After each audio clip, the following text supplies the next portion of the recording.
우리가 한번 공부를 해보자 이거죠. 시장 실패. 과연 시장 실패란 무엇이냐? 시장 실패 우리가 간단히 얘기하게 되면 사회적으로 바람직한 생산점에서 벗어나는 걸 우리가 시장 실패라고 얘기를 해요. 시장에다 그냥 다 맡겨놨더니 수요 공급자들이 생산을 하는데 사회적으로 바람직한 그러한 생산점에서 벗어나더라. 우리가 그 시장 이론 배울 때 시장 이론에서 우리가 이런 거 했었죠. 수요 공급, 완전 경쟁 시장에서의 수요 공급을 보게 되면 이러한 가격이 결정되어져 있고 여기에서 플레이하고 있는 모든 사람들이 만약에 생산을 한다면 완전 경쟁 시장에서의 균형점을 보면 바로 이러한 점에서 생산을 하게 된다라는 얘기였었죠. 그죠? 그래서 한 개의 비용과 평균 총 비용이 있다 그러면 평균 총 비용의 최저점에서 생산을 한다. 이런 얘기를 우리가 했었더라 이거죠. 완전 경쟁 시장이 우리가 볼 때는 사회적으로 가장 바람직한 생산점에서 생산을 하고 있는 것이고, 지금 완전 경쟁에서 벗어나는 그러한 시장을 보게 되면 사회적으로 바람직한 생산점이 아닌 경우로 우리가 얘기를 하는 거죠. 우리가 이게 독점이라고 얘기한다면 과연 어떻게 봐야지 되는 건가요? 독점은 시장 실패이냐 시장 실패가 아니냐 라고 보게 되면, 독점을 엄밀하게 우리가 따져보게 되면 우리가 이게 독점 시장을 지금 여기에서 이윤이 발생하지 않는 그러한 상황을 보게 되면, 이게 한계 비용 자체를 우리가 공급 곡선하고 동일한 개념으로 우리가 생각을 할 때 지금 바람직한 생산점보다 훨씬 모자라는 그러한 생산점에서 생산이 이루어지고 있다, 이렇게 얘기할 수가 있기 때문에 여기에서는 시장 실패라고 우리가 얘기를 할 수가 있죠. 근데 이것을 우리가 이러한 상황을 독점 시장을 우리가 시장 실패 요거 하나로만 생각을 하느냐, 그런 건 아니고 이 이외에 여러 가지의 경우들을 우리가 생각을 해보자 이거죠. 어떤 경우를 우리가 볼 수가 있느냐 하면, 시장 실패의 원인을 보게 되면 불안 정보,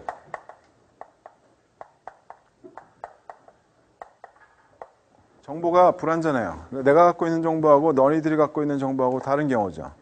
그래서 수요자와 판매자가 각각 제각기 다른 정보를 갖고 있어서 지금 이러한 생산점에서 생산이 이루어지지 못하는 그러한 경우를 우리가 볼 수가 있고, 두 번째는 우리가 외부성의 문제를 생각해 볼 수가 있죠. 외부성의 문제를 생각을 해볼 수가 있고, 또 다른 거는 재화의 성격상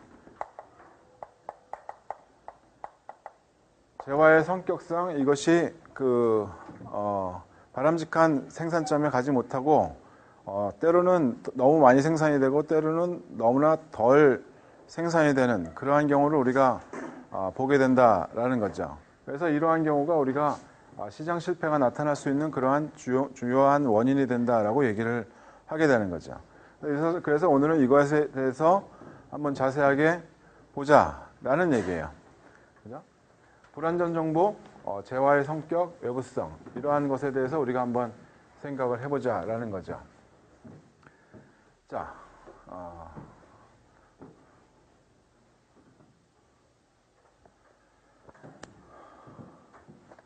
다음은 우리가 이제 먼저 여기에서 정보의 비대칭성부터 얘기를 해보죠. 정보의 비대칭성. 자, 여기에서 우리가 뭐라고 얘기하고 있는 겁니까? 정보의 비대칭성. 우월한 정보를 갖고 있는 집단이 존재한다는 거죠. 어떠한 집단이 더 나은 정보를 갖고 있어요. 판매자가 더 많은 경우를 갖고 있는 경우도 있고, 소비자가 더 많은 정보를 갖고 있는 경우도 있다라는 거죠. 자, 어떻게 되는 건지 한번 보자 이거예요. 어떻게 되는 건지. 이거 우리가 얘기를 할 때 주로 먼저 이렇게 해보죠. 시장 실패를, 이것을 정보의 비대칭성을 갖고 얘기한다. 이것을 우리가 둘로 나눠서 생각을 해볼 수가 있어요. 하나는 역선택, 또 하나는 도덕적 해이.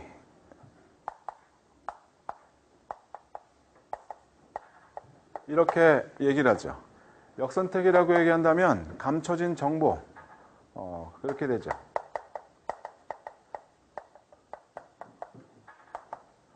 도덕적 해이는 감춰진 행위예요. 정보를 하나만 갖고 있는 경우고 얘의 행위를 알 수가 없는 그러한 경우였죠. 그죠? 지금 이것을 먼저 그려놓고 있는 게 바로 이 시장이죠. 지금 레몬 시장이라고 얘기하는 것. 정보가 감춰져 있어요. 어떠한 정보가 감춰져 있는지 우리가 한번 잘 생각을 해보자 이거죠. 그죠? 여기에서 우리가 역선택에 대해서 가장 많은 예를 들고 있는 게 레몬마켓이라고 얘기를 하는 레몬 시장이라고 얘기하는 중고차 시장 얘기죠. 이 중고차 살려고 그러면 사람들 많이 고민을 해요. 야, 이게 진짜 제대로 된 중고차 맞아? 이런 걱정들을 하게 되는 거죠. 근데 이 중고차를 판매하는 사람들은 이 판매자하고 지금 구매자 이 사람들의 정보가 다른 경우죠. 판매자는 이 차에 대해서, 이 중고차에 대해서 완전한 정보를 갖고 있어요. 근데 이것을 사겠다고 하는 사람들은 이러한 중고차에 대해서 정보를 정확하게 다 알고 있지 못하다라는 거죠. 불완전한 정보죠. 이러한 문제 때문에 생기는 그러한 그 시장의 결과가 어떻게 나타나는지 한번 보자 이거야. 얘는 완전한 정보를 갖고 있어요. 얘는 그러니까 차가 좋은 차가 있고 나쁜 차가 있어요. 그러면 좋은 차는 지금 얘는 400 이상은 받을 수 있겠다라고 생각을 하고 나쁜 차는 한 100 이상만 받으면 되겠다 이렇게 생각을 하는 거죠. 얘는 이것에 대해서 정보를 완전하게 다 갖고 있는데 수요자 같은 경우에는 이것이 좋은 차인지 나쁜 차인지 알 수가 없는 경우죠. 그럼 어떻게 하겠습니까? 여러분 같으면 어떻게 하겠어요? 사람들은 대부분 이러한 경우에 지금 여기에서는 100 이상 이거 뭐 400이다 이렇게 얘기를 갖다가 하고 있다라는 거죠. 그죠? 구매자 같은 경우에는 좋은 차는 만약에 완전하게 정보를 갖고 있다라고 하게 되면 내가 500까지는 낼 용의가 있다. 그리고 나쁜 차는 200까지는 낼 용의가 있어요. 만약에 둘 다 완전한 정보를 갖고 있다라고 한다면 400에서 500, 100에서 200 이 사이에서 거래가 될 수가 있다라는 거죠. 그죠? 얘도 정보를 다 갖고 있고 얘도 정보를 다 갖고 있다면. 근데 이 구매자 같은 경우에는 이러한 차에 대해서 완전한 정보를 갖고 있지 못하기 때문에 그래서 고민을 하기 시작을 하는 거죠. 어떻게? 내가 만약에 샀을 때 이것이 좋은 차일지 나쁜 차일지 불분명해. 그러면 나는 평균값을 제시해 보는 게 낫겠다라는 생각을 하는 거죠. 350. 그죠? 더해서 둘로 나누면 50대 50이라고 생각을 하고. 그죠? 내가 350 이상 주진 않을 거야. 나는 350을 제시를 해. 나는 350짜리 차를 살래요. 라고 지금 판매자에게 제시를 하게 되면 판매자는 어떤 걸 팔겠습니까? 좋은 차는 400 이상을 받아야지 돼요. 못 팔아요. 좋은 차는 안 팔리고 없고 시장에서 나가죠. 그죠? 나쁜 차만 나오는 거죠. 나쁜 차만 나오는 거예요. 그러니까 시장에서 무엇 때문에 만약에 이 사람들도 완전한 정보를 갖고 있고 얘네들도 완전한 정보를 갖고 있었다고 한다면 아무런 문제가 없었지만 지금 이러한 상황에서는 지금 구매하겠다는 사람들은 350 이상 제시를 안 한다라는 얘기죠. 그렇게 되면 좋은 차는 시장에서 사라지고 나쁜 차만 남아요. 나쁜 차만 남는데 이 사람들은 100 이상만 받으면 되는 걸 350까지 받으면서 지금 어떻게 되는 겁니까? 사람들은 이 상품에 대해서 불만족을 많이 느끼게 되겠죠. 불만이 많아져요. 야, 이거 중고차는 완전히 쓰레기구나. 짜장면하고 동급이네? 그렇게 생각을 하면서 지금 이 중고차 시장에서 떠나버리는 거죠. 내가 중고차를 사느니 차라리 새 차를 살래. 이렇게 돼서 시장을 믿지를 못하고 그래서 이 시장에서 나오게 되는 거죠. 그러면 이 중고차라는 것이 팔리겠습니까? 안 팔리겠습니까? 거래 자체가 완전히 다 사라져버리는 거죠. 그렇게 되면 우리가 생각했던 바람직한 그러한 생산점 또는 거래량 이것들이 나올 수가 있느냐? 나올 수가 없다라는 거예요. 무엇 때문에 이런 일들이 나타났습니까? 무엇 때문에? 정보의 비대칭성 때문에 나왔다라는 거죠. 그 중에서 어떠한 겁니까? 감춰진 정보예요. 여기에는 이 상품에 대한 감춰진 정보 때문에 이러한 문제들이 발생했다라고 우리가 얘기를 하는 거죠. 그래서 이것이 그 시장 실패의 원인 중에 한 개가 되는 거죠. 또 다른 거는 우리가 도덕적 해이라고 얘기하는 거는 우리가 지금 이 감춰진 행위라고 얘기를 하죠. 감춰진 행위라고 얘기를 하는데 이것을 일반적으로 우리가 많이 얘기하는 게 주인, 대리인의 문제라고 얘기를 해요. 주인과 대리인.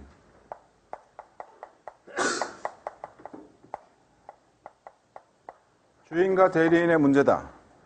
여러분들 국가의 주인은 누구입니까? 국민 여러분. 그죠? 대리인은 누구입니까? 국회의원. 우리는 국회의원을 뽑아요. 누구를 대리해서, 우리를 대리해서 얘기해 줄 수 있는 사람을 뽑는 게 국회의원이죠. 근데 국회의원들의 감춰진 행위 있죠. 그죠? 뒷돈을 받아서 챙기고 이권을 뭐 나눠준다든가 이런 일들 보는 거죠. 우리가 그 사람들한테 그런 일을 하라고 얘기하는 건 아니었었어요. 얘네들이 이렇게 부도덕한 그러한 행위를 할 줄 몰랐죠. 얘네들의 감춰진 행위가 있다는 사실을 몰랐던 거예요. 그죠? 그렇게 되면 어떻게 되겠습니까? 나라가 망하죠. 망해요. 기업으로 얘기하게 되면 주인은 누구입니까? 주주. 대리인은 전문 경영인.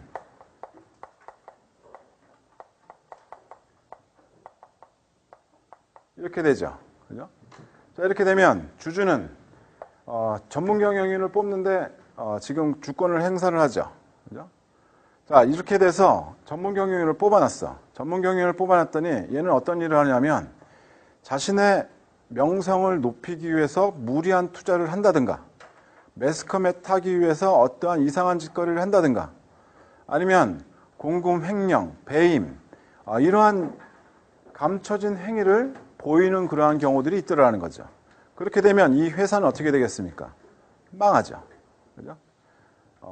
여기에서 내가 조금 더 자세하게 얘기할 수 없었던 부분들이 여기에서 예로는 상당히 많이 우리가 얘기할 수가 있어요. 그죠?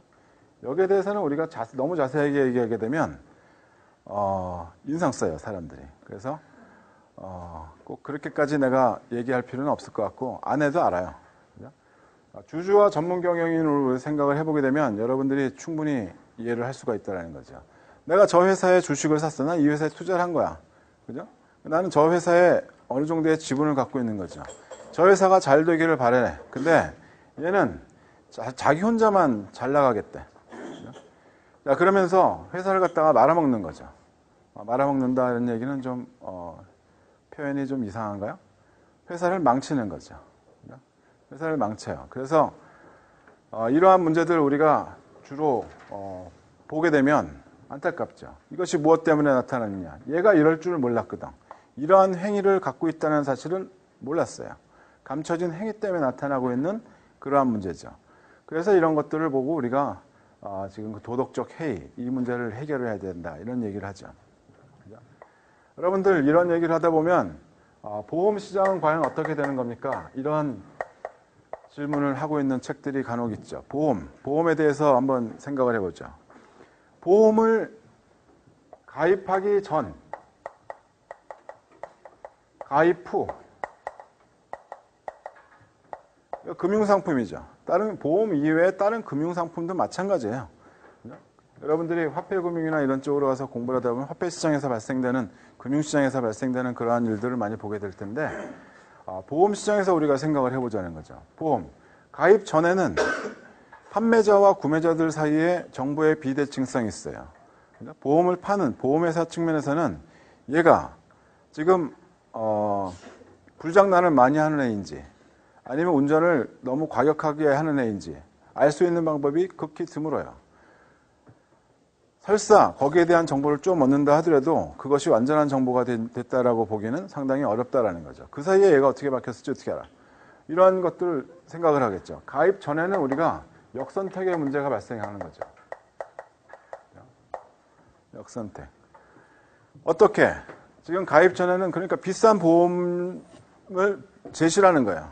너 보험 들으려면 이렇게 비싼 걸 내야 돼. 그러면 제대로 된, 그러니까 안전한 운전자들 같은 경우나 아니면 불장난을 하지 않는 사람들이 보험에 가입을 하겠습니까? 가입을 안 해요. 그럼 이 보험에 가입한 사람들 대부분 다 어떤 사람들이야? 불장난을 많이 한다든가 아니면 운전을 과격하게 하는 그러한 사람들만 보험 시장에 들어가는 거죠.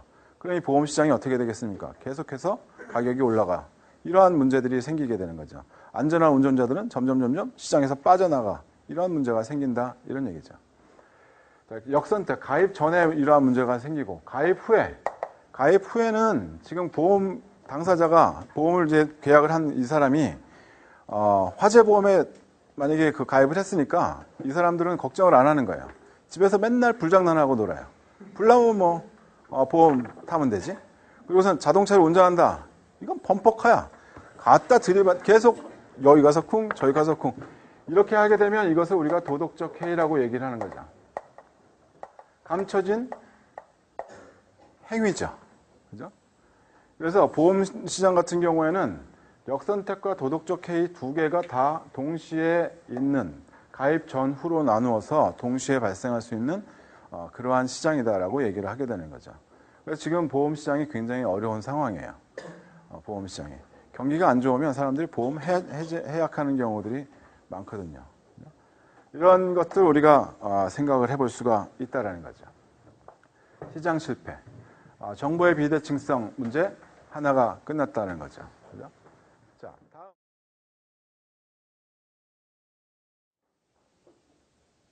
재화의 유형에 따른 문제를 한번 보자 이거죠. 이건 내가 굳이 칠판을 사용 안 해도 될 거예요. 자, 우리가 이 경합성이라는 것하고 배제성이라는 것이 있어요. 경합성이라고 얘기하면 여기에 라이벌, 그러니까 내가 경쟁을 하게 되는 거죠. 배제성이라고 하게 되면 나 이외에 다른 사람들은 못 쓰게 만드는 그러한 성질을 갖고 있는 것이 있다라는 거죠. 경합성과 배제성을 두 개를 다 동시에 갖고 있는 것이 일반적인 사유재화 이런 거예요. 여러분들이 만약에 노트를 사게 되면 그 노트는 너희들 거예요. 그래서 그건 너만 쓸 수 있는 거죠. 다른 사람들이 네 걸 마음대로 와서 쓴다는 건 불가능하죠. 집도 마찬가지고 집을 샀다라고 얘기하게 되면. 그죠? 이러한 것들을 우리가 보게 되는 거죠. 그래서 그렇지 않은 경우를 한번 생각을 해보자 이거예요.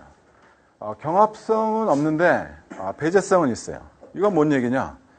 지금 내가 지금 어떠한 것을 구입을 했어요. 그래서 내가 이것을 구입을 하면서 다른 사람은 쓸 수 없는 그러한, 나는 쓸 수 있는 권리를 가진 거예요. 권리를 가졌는데 경합성은 없어. 내가 쓴다고 해서 다른 사람들이 못 쓸 이유가 없는 그러한 상황이 있다라는 거죠. 우리가 가만 잘 생각해 보게 되면 안 막히는 공공도로 있죠. 안 막히는 유료도로. 안 막히는 유료도로 같은 경우 생각하게 되면 이런 경우예요. 내가 거기에 통행료를 지불했어. 나는 이 도로를 쓸 자격을 갖추고 나는 이것을 다른 사람 내가 쓸 수 있어요. 근데 내가 쓴다고 해서 다른 사람들이 못 쓰고 있는 경우가 아니야. 다른 사람들도 사용할 수 있는 그러한 상황이죠. 이러한 경우 또는 케이블 TV 같은 경우도 우리가 그렇게 볼 수가 있다는 거죠. 여러분들 케이블 TV 여러분들이 집에서 VOD 시청을 한다고 해서 다른 집에서 VOD 시청이 안 돼요? 돼요. 여러 사람들이 본다고 해서 안 돼요? 돼요. 이런 경우들.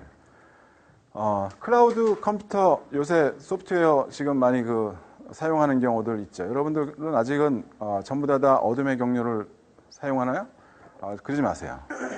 곧 세상이 바뀝니다. 그래서 이 소프트웨어 같은 경우도 우리가 지금 여러분들이 만약에 사용한다고 해서 다른 사람들이 지금 못 사용하는 경우는 없다라는 거죠. 이런 경우가 우리가 인위적인 희소재화 또는 클럽재화 뭐 이런 형태로 얘기를 하는 그러한 재화죠. 여기까지는 그렇게 문제가 없어요. 근데 이 두 경우는 문제가 생긴다는 거죠. 어떠한 경우인지 한번 보자는 거죠. 지금 경합성은 있으면서 비배제성이에요. 그러니까는 내가 다른 사람들의 사용을 막을 수가 없어. 다른 사람들이 저걸 쓰겠다는 걸 내가 막을 수가 없는데 내가 쓰게 되면 다른 사람들이 못 쓸 가능성이 있는 재화야. 내가 다 가져가게 되면 다른 사람들이 못 가져가. 경쟁이 붙는 거죠. 사용에 대해서. 그것이 우리가 공유자원, 공유자원의 예를 들면 바다 물고기, 코끼리는 저기 아프리카의 예를 들어서 얘기를 하는 거, 공동우물이나 뭐 이런 것도 우리가 얘기를 하는 거죠. 바다의 물고기들을 보자는 거. 바다 물고기가 한 군데에서 이렇게 모여 사는 게 아니라 처음부터 끝까지 집 짓고 거기에서 사는 게 아니라 얘네들은 지금 계속 돌아다녀요. 전 세계를. 그죠? 해류를 따라서 돌아다니는 거죠. 그죠? 자, 이런 물고기들이 있는데 내가 만약에 여기서 많이 잡으면 다른 데 가서 놀 수 있는 애들이 많이 줄어드는 거죠. 그래서 지금 그 어업협정이라는 것을 맺죠. 그래서 어느 쪽으로서 어떻게 되고, 뭐, 원양 어선도 걔네들도 다 잡아갈 수 있는 그러한 양이 정해져 있고, 뭐, 이렇게 만들어 놓죠. 근데 그렇지 않은 경우를 우리가 생각을 해보자는 거죠. 바다 물고기 만약에 한 놈이 다 쓸어간다 그러면 다른 사람들이 가져갈 게 없는 거예요. 자, 그렇게 된다 그러면 어떤 현상이 나타나겠습니까? 다른 사람이 가져가기 전에 내가 먼저 가져가야지 이렇게 생각하는 사람들이 훨씬 더 많아진다는 거죠. 너가 필요해서 가져가? 아니, 다른 사람들이 먼저 가져갈까 봐 내가 가져가. 그러면 과잉 소비죠. 과잉 소비예요. 바람직한 그러한 소비점을 벗어난 그러한 상황이죠. 그래서 여기에서도 시장 실패가 나타나고 있는 그러한 상황이다라는 거죠. 코끼리의 예는 지금 그 전에 맹큐경제학 책에 나왔던 그러한 내용인데, 코끼리가 아프리카에 살고 있다는 거죠. 얘가 아프리카에 살고 있는데 얘네들도 한 군데에 모여 살지 못해요. 코끼리가 워낙에 많이 먹기 때문에 얘네들은 그리고 또 가족 단위로 이렇게 뭉쳐 다니죠. 혼자서 이렇게 그 산책 나가는 경우는 없고 전부 다 가족이 돌아다닌다는 거예요. 그래서 얘네들이 한번 훑고 지나가게 되면 나만 아는 그러한 목초가 없어요. 그러니까 얘네들은 한 군데 있을 수가 없고 계속 돌아다닐 수밖에 없는 거예요. 근데 이것을 돌아다니는데 아프리카의 여러 국가를 돌아다닌다는 거죠. 코끼리의 가장 큰 가치는 어디에 있느냐? 상아. 요즘에는 그 상아가 그 불법 거래물이죠. 그래서 그 수입 수출 안 돼요. 전 세계적으로 안 되게 돼 있어요. 옛날에는 상아 도장이 있었죠. 상아. 여러분들 상아 도장 본 적 없죠? 상아가 제일 많이 쓰이는 게 어떤 데 제일 많이 쓰이냐? 관상용이에요. 상아 이렇게 해가지고서는 맥자에 걸어놓은 거 이렇게 본 적 없어요? 사진으로는 본 적 있죠. 그죠? 이 상아가 이렇게 걸리려면 이 상아의 색깔은 굉장히 맑아야 돼요. 정말 그 맑은 아이보리 상아색, 이 색깔을 띄어야 되죠. 근데 이 상아의 질이 지금 차이가 나는 게 이 색깔에 있다는 거예요. 이 색이 만약에 담배 핀 코끼리 같은 그러한 색깔이 나왔다. 그렇게 되면 이거는 이러한 관상용으로 못 쓰여요. 얘네들은 잘라가지고 총 손잡이나 칼 손잡이나 아니면 도장이나 이러한 장식구에 조금씩 붙여서 쓰는 걸로 쓰였었죠. 그래서 이러한 가치가 굉장히 높기 때문에, 이것에 대해서 사람들이 이것을 가지려고 그 큰 코끼리를 죽이는 거예요. 그러다 보니까 코끼리 두수가 점점 줄어들죠. 이렇게 아프리카에 돌아다니고 있는데 우리나라에만 들어오게 되면 다 죽여버리는 거예요. 그게 얘가 내가 안 죽이면 다른 데 안 올 테니까, 그죠? 여기만 오면 다 죽여. 그래서 다 잡아서 상아를 뽑아서 이렇게 썼었죠. 근데 거기에 있는 나라가 둘로 갈렸어요. 하나는 어떻게 갈렸냐면, 하나는 법으로 금지시키자. 법으로 규제를 하자. 그래서 벌금을 매기고 지금 사용을 못하게 아예 이렇게 만들었고, 또 하나는 사유권을 주자. 재산권을 지정해주자. 이렇게 얘기를 했었던 거죠. 이렇게 재산권을 지정해주는 국가들하고 이 법 규제를 하는 국가들하고 이렇게 둘로 나누어서 지금 관리를 하기 시작했는데, 이 코끼리들이 지금 이쪽에 있는 코끼리들이 훨씬 더 많아졌다는 거예요. 이쪽에 있는 코끼리들보다. 왜 그렇게 됐을까요? 생각해보니까 법 규제가 있다라고 하게 되면 사람들이 이제는 코끼리 잡지 말아야지 이런 생각을 하는 게 아니라 이제 내가 잡으면 나는 벌금을 내니까 더 높은 가격을 제시해야겠구나 이런 생각을 하게 되는 거죠. 리스크 프리미엄 거기에 붙는 거예요. 그러다 보니까 어떻게 되겠습니까? 가뜩이나 먹고 살기 힘들어 죽겠는데 리스크 프리미엄 오케이 콜. 그리고선 나는 내가 만약에 잡다가 걸리면 교도소에 들어가서 공짜밥 먹는 거고, 잡다가 안 걸리면 높은 프리미엄을 받고 저걸 파는 거야. 더 잡아. 그래서 더 줄었어요. 여기서는 두수가. 근데 여기에서는 사유재산권이 있었어요. 여기에 있는 코끼리는 네 코끼리. 그러니까 너네들이 잘 관리하게 되면 너네들이 수익을 올릴 수 있어. 잡으려면 잡으세요. 근데 잘 생각하고 잡아라. 우리가 너무 많이 잡으면 다음번에 우리들한테 올 애들이 없어. 그리고 여기에 목초지를 잘 조성을 해놓지 않으면 우리 코끼리가 안 와. 그러니까 주변 관리도 잘하고 코끼리 두수 관리를 하기 시작했던 거죠. 일정 코끼리만 잡고 그러고서는 안 잡기 시작했던 거예요. 재산권을 지정을 해놓고 나니까 저 공유자원의 문제가 해결이 되더라. 이런 예를 얘기하는 거죠. 그래서 이 재산권이라는 것이 상당히 중요한 역할을 했었다라는 얘기예요. 자, 다음은 공공재를 우리가 생각을 해보죠. 공공재. 공공재라고 생각하면 우리가 경합성도 없고 배제성도 없는 그런 경우예요. 경합성도 없고 배제성도 없어. 이거 참 생각하기 어려운데요. 어떤 걸 얘기를 하는 거야 도대체? 그죠? 어떤 걸 얘기를 하는 거야? 이건 예를 들어보게 되면 아주 여러분들이 쉽게 생각을 할 수 있어요. 국방 서비스. 문제죠. 그죠? 국방 서비스. 여러분들 나라를 지키기 위해서 열심히 노력을 해야 되죠. 여러분들 같이 우수한 재원들이 어딜 가야 되느냐? 전방 소총수로 가야 돼요. 그래야 그쪽 동네에서 사고가 안 나요. 전부 다 의경이나 카투사나 공군이나 이런 데 가려고 그러죠. 그죠? 그러다 보면 문제가 생기는 거죠. 그쪽 동네에서는. 하여간 이 국방 서비스를 보게 되면 야, 나라를 지키는 사람이 누군가가 있을 거 아니야. 난 안 지켜도 돼. 그냥 자면 되는 거지. 편하게 자자. 이런 거죠. 아무도 서비스를 안 하려고 하는 거야. 안 하려고. 공중위생. 남들이 다 깨끗하면 나 그냥 걸릴 확률 없어. 나 걸릴 확률 없어. 너네들 전부 다 예방주사 맞아. 난 안 맞을래. 왜? 다른 사람들 다 걸렸으면 안 걸리면 나 안 걸리니까. 이런 생각이라는 거죠.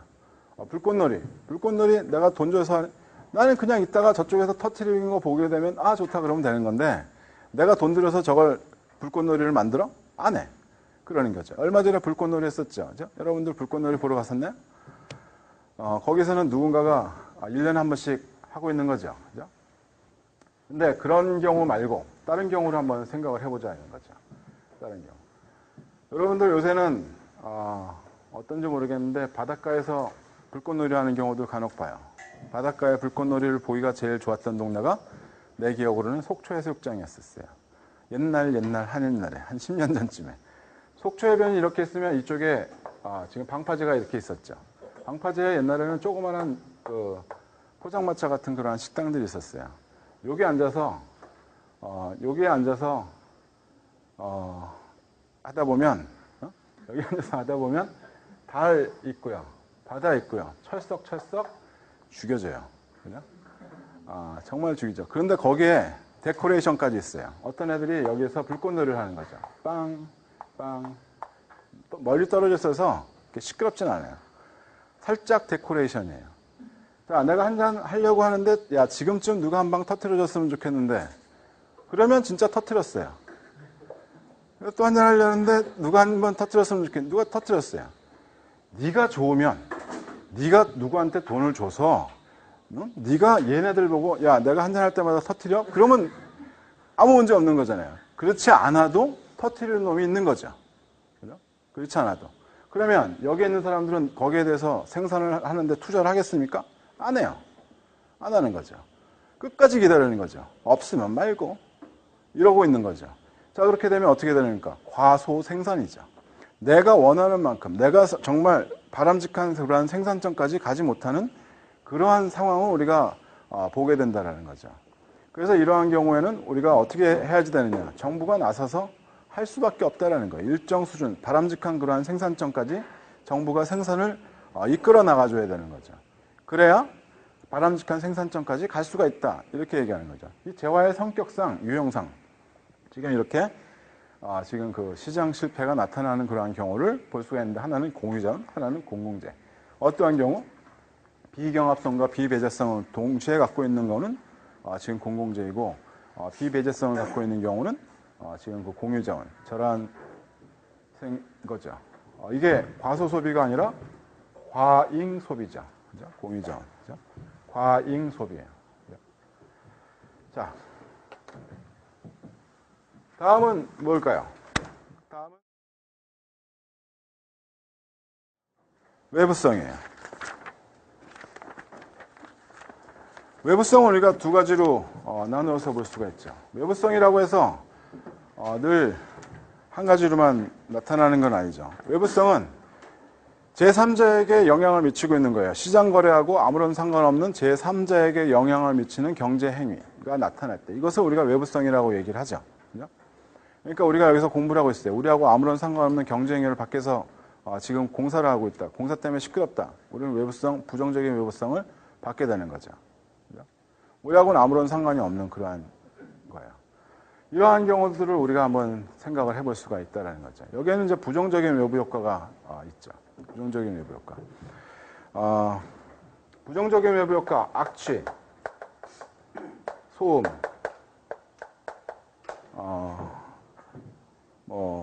폐기물,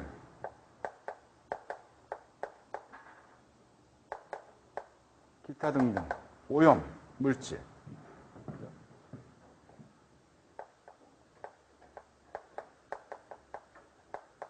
이런 것들을 배출하는 그러한 행위. 이러한 경우들을 우리가 보게 되는 거죠. 그죠? 자, 이런 것들을 배출할 때 어떠한 경우가 이런 경우를 배출하냐. 생산활동을 하면서 배출하는 걸 생각을 해보자는 거예요. 물론 층간소음도 있고요. 지금 그 엘리베이터를 탔는데 옆 사람이 막걸리에, 삼합에, 마늘을 먹고 트름을 했어요. 근데 1층부터 30층까지 같이 올라가야 돼요. 이런 경우, 악취 때문에 여러분들 고생해 본 적 있어요? 아니면 여러분들이 살짝 해본 적 있죠? 그죠? 그럴 때 얼마나 민망합니까? 그죠? 나의 몸 때문에 다른 사람들이 제3자가 아무런 이유 없이 지금 그 피해를 당한 경우죠. 외부성, 그죠? 소음, 오염물질. 물론 개개인에서도 나타나게 되고 어떠한 경우에도 나타나게 되는데 이런 거를 우리가 수요 공급, 생산자의 경우로만 생각을 해보자는 거죠. 생산자의 경우, 물건을 만들어내는 사람들로 한번 생각을 해보자 이거예요. 얘네들은 생산을 하는데 지금 공급곡선이라고 생각을 하게 되면 생산자의 비용, 이렇게 얘기했었죠. 생산자가 이렇게 비용을 발생시킨다 라고 얘기를 하면서 생산자의 비용이라고 얘기했어요.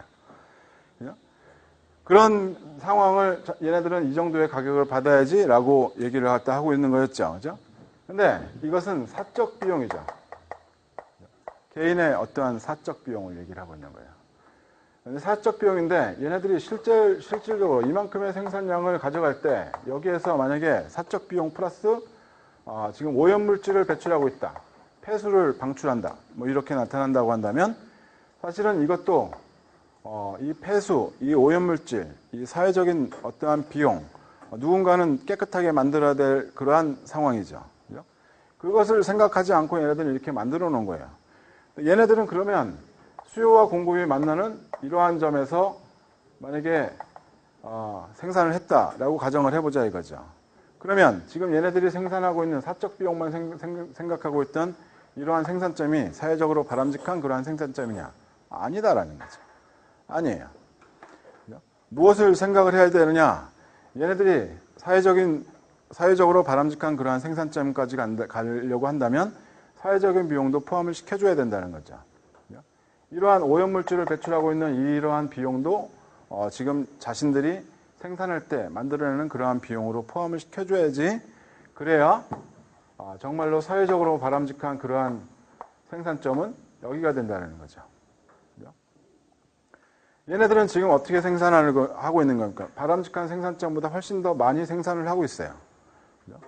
생산량을 여기까지만 간다고 한다면 그래도 좀 나은 거죠. 왜? 이 정도의 비용을 자신들은 생각을 하고 이것을 처리하는 그러한 비용으로 생각을 하니까. 그런데 그것을 생각하지 않고 자기들 것만 생각을 하고 사적인 것만 생각으로 생산을 해. 그렇기 때문에 우리가 시장 실패라고 얘기를 하게 되는 거죠. 시장에서 이렇게 실패를 한다. 사회적으로 바람직한 생산점에서 벗어나는 그러한 생산을 하고 있다라고 하게 되면 지금 뭔가 액션을 취해야 되겠죠. 액션. 어떻게? 정부에서 세금을 부과를 하는 거예요. 세금을 부과를 해서 이만큼의 비용을 세금으로 부과한다. 이것을 우리가 피구세라고 얘기를 해요. 피구를 하는 사람이 오염물질 배출에 대한 이러한 세금을 부과를 하자라고 얘기했다고 해서 피구세. 이렇게 얘기를 하는 거죠. 교정세라고도 얘기를 해요. 교정세. 너네들이 생산량을 잘못 측정을 해서 만들어낸 그런 것 때문에 생산량을 교정을 해. 어떻게 이렇게 비용을 교정을 해서 지금 바람직한 생산점으로 지금 가자. 이렇게 얘기를 하는 거죠. 그죠? 이렇게 얘기를 하는 것이 지금 그 부정적 외부 효과에 대해서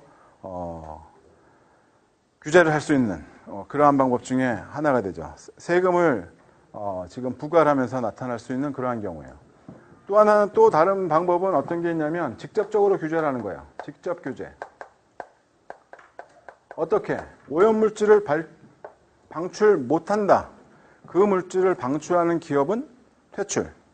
그러한 물질을 방출하지 않는 생산 방법을 찾던가 아니면 생산하지 말던가. 이렇게 아예 오염물질을 배출을 하는 것을 감축하는 것을 명령을 내버리는 거예요.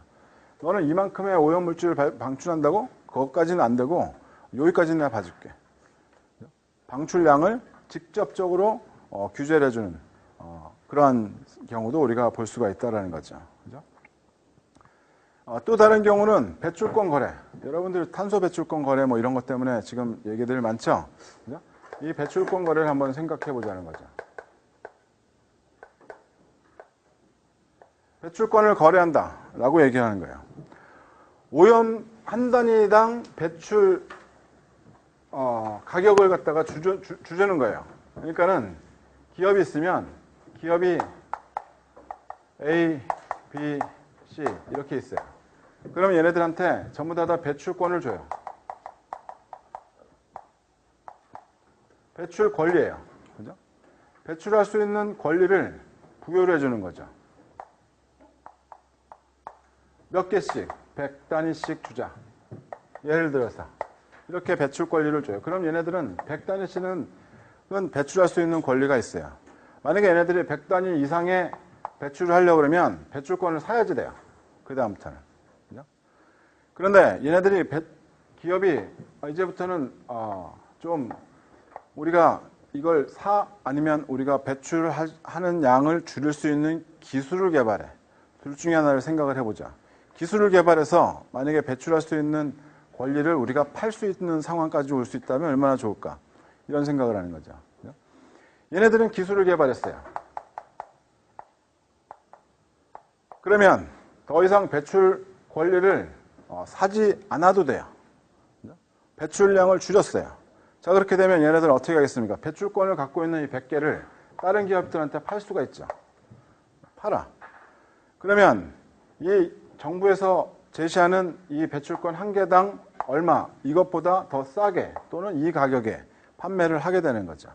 그러면 얘네들은 생산량은 생산량대로 그냥 그대로 가는 거고 기술 개발에서 오염물질은 줄어들 거고 이쪽에서는 배출 권리를 받고 지금 배출을 하게 되는데 만약에 일정 생산량을 넘어서 오염물질이 배출되는 양이 늘어나게 된다면 그 오염물질에 대해서 대가를 지불하는 거죠.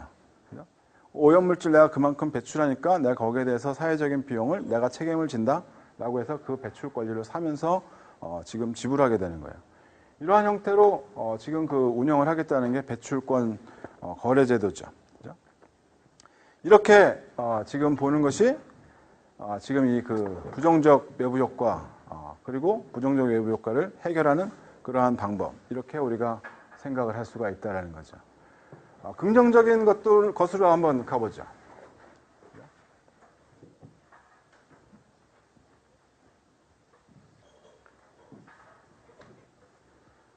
긍정적인 외부 효과를 한번 생각을 해보게 되면 우리가 가장 대표적으로 얘기할 수 있는 게 교육 또는 기술 개발 이렇게 있어요.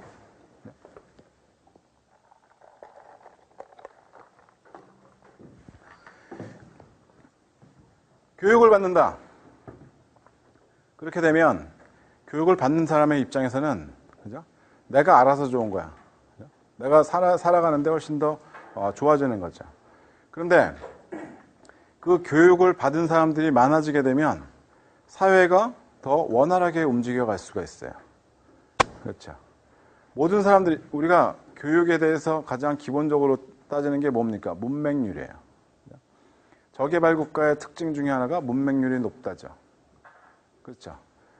문맹률. 아예 글을 못 읽는 거죠. 못 읽어요. 요즘에는 글을 못 쓰는 애들이 많이 생긴다면서요. 좌판은 두들기는데 글씨는 잘 못 쓴대요. 하여간 이런 문맹률이 있다고 한다면 사회가 얼마나 힘들어지겠냐는 거죠. 공공기관에 가가지고 뭘 쓰는 것도 잘 안 되는 거야. 유언장을 자기가 작성했는지 아니면 양도권을 줬는지 뭘 썼는지 알 수가 없게 그냥 줘버리는 경우죠. 얼마나 사회적인 비용이 큽니까? 근데 만약에 그러한 것들이 만약에 다 해소가 될 수 있는 교육을 많이 받아서 교육을 사람들이 제대로 받아서 지금 갈 수 있다라고 한다면 얼마나 좋겠냐는 거죠. 근데 이것을 가만 보다 보면 이것을 수요 공급으로 생각을 할 때 교육에 대한 수요, 교육에 대한 개인적인 가치죠. 그죠? 개인적인 가치예요. 교육에 대한 가격, 만약에 있다라고 한다면요. 그죠? 그래서 교육 연수를 우리가 생각을 해볼 때, 나는 지금 어디까지 교육을 받는 것이 좋겠구나, 이런 생각들을 하게 된다는 거죠. 그리고 우선 사적인 그러한 가치가 있고, 지금 교육에 대한 비용도 있어요. 당연히 비용이 생기겠죠. 교육을 하는데. 자, 이러한 것들을 우리가 생각을 해볼 때, 여기에서만 그대로 지금 그 거래가 된다, 여기까지만 교육을 받게 된다라고 하게 되면 이것이 꼭 사회적으로 바람직한 그러한 생산점이냐? 그렇지가 않다라는 거죠. 너희들이 생각하는 이러한 개인적인 가치보다는 훨씬 더 높은 사회적인 가치가 있다라고 생각을 하는 거죠. 너네들이 생각하는 것보다는 훨씬 더 높은 가치가 있다는 거예요. 그래서 개인적으로 갖는 가치와 사회적으로 갖는 가치의 차이를 갖다가 생각을 해보게 되면 지금 이 정도의 교육 연수를 받는다? 가치는 사실은 이 정도가 된다는 거죠. 이것보다 훨씬 더 높다 이거야. 그러니까 사회적인 그러한 가치만큼 교육을 받는다라고 하면 이것보다는 훨씬 더 많이 받아야 돼요. 그죠? 시장 실패죠. 시장에다 그냥 맡겨놨더니 여기서 거래가 되는 거죠. 그죠?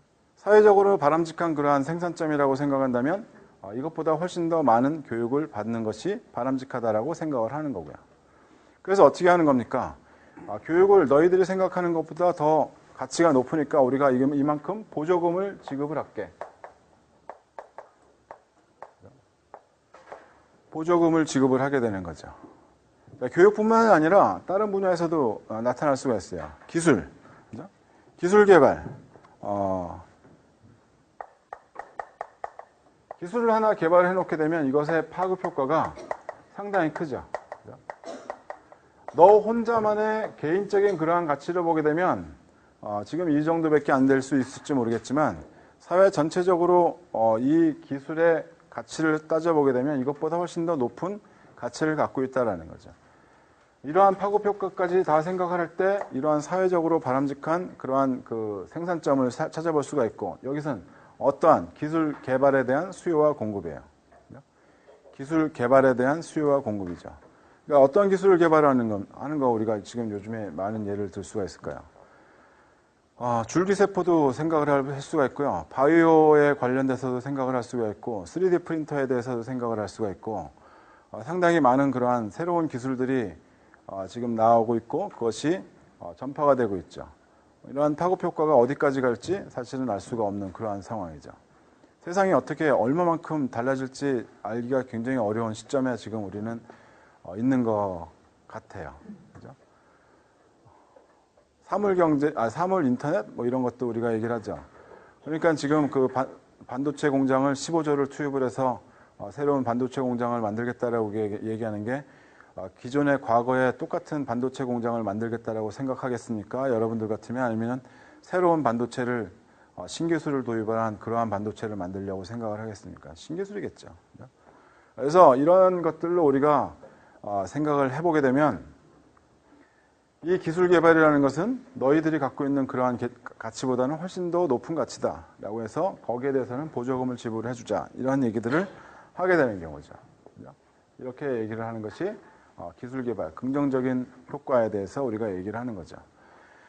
오염 배출량, 배출권, 이것들을 우리가 생각을 하게 되면 이런 것들을 한번 생각을 해볼 수가 있어요. 오염 물질이나 아니면 부정적인 외부 효과에서 이런 것들을 생각을 해보죠. 한번 오염 물질에 대한 배출량, 배출 가격. 정부에서는 규제를 하려고 그러는 거죠. 정부에서는 어떻게 규제를 해? 배출량을 갖다 일정 수준으로 가려고 생각을 하는 거야. 여기까지는 자연정화가 되기가 쉬운 그러한 상황이다 라고 한다면, 자연정화 되는 것과 아니면 너네들이 처리하는 그러한 비용을 조금 투입을 해서 하는 것이 사회적으로는 여기까지가 있는 게 제일 좋겠다 라고 생각을 갖다 하는 거죠. 만약에 그렇다 그러면 정부에서는 두 가지 방법을 생각을 해볼 수가 있는 거죠. 배출량을 딱 정해. 그리고선 배출권을 나눠줘. 그 다음부터는 몰라. 너희들이 알아서 해. 여기까지만 끝. 더 이상 없어. 배출량 더 이상 안 되는 거야. 이렇게 해놓게 되면 오염 배출에 대한 수요가 있죠. 사람들은 생산을 하면서 만약에 오염 배출에 대한 가격이 무지하게 높다라고 하게 되면 사람들은 배출을 적게 할 것이고, 오염 배출에 대한 가격이 굉장히 낮다라고 한다면 배출량은 늘릴 거야. 자, 이런 것에 대해서 오염 배출에 대한 수요를 찾아보게 되면 이렇게 우리가 찾아볼 수가 있죠. 오염 배출을 얼마만큼 할 건지 이 사람들은 자기 나름대로 찾는 거죠. 그렇게 되면 여기에서 자연스럽게 가격이 결정되는 거죠. 두 번째 방법은 정부에서 이 수요를 파악을 하고 있다고 한다면, 수요를 파악하고 있다면 배출량을 생각하는 것이 아니라 가격을 지정해버려. 가격을. 배출하려고 그러면 이 정도의 가격을 내야 돼. 세금을 부과를 하건 어떠한 다른 방법으로 부과를 하건, 세금으로 부과를 했다라고 해서 보자. 이 정도의 가격을 배출해라. 배출 단위당 이 정도의 가격이야. 그러면 지금 배출량은 여기서 멈추게 될 가능성이 높다라는 거죠. 그렇게 되려면 우리는 이 기업들이 갖고 있는 오염 배출에 대한 수요를 파악을 먼저 해야지 되는 거죠. 그래서 이러한 방법을 보게 되면 배출량을 규제하건 배출 가격을 규제하건 두 가지 방법의 목표는 지금 일정한 배출량을 지금 생각을 하고 있다라는 거죠. 이러한 것들로 볼 수가 있는데, 이건 이제 정부에 의한 어떠한 규제죠. 정부가 규제를 하지 않고 지금 개개인이 사적인 규제를 사적으로 문제를 해결할 수 있는 방법은 없으니까 그러한 방법이 있다라고 얘기하는 사람이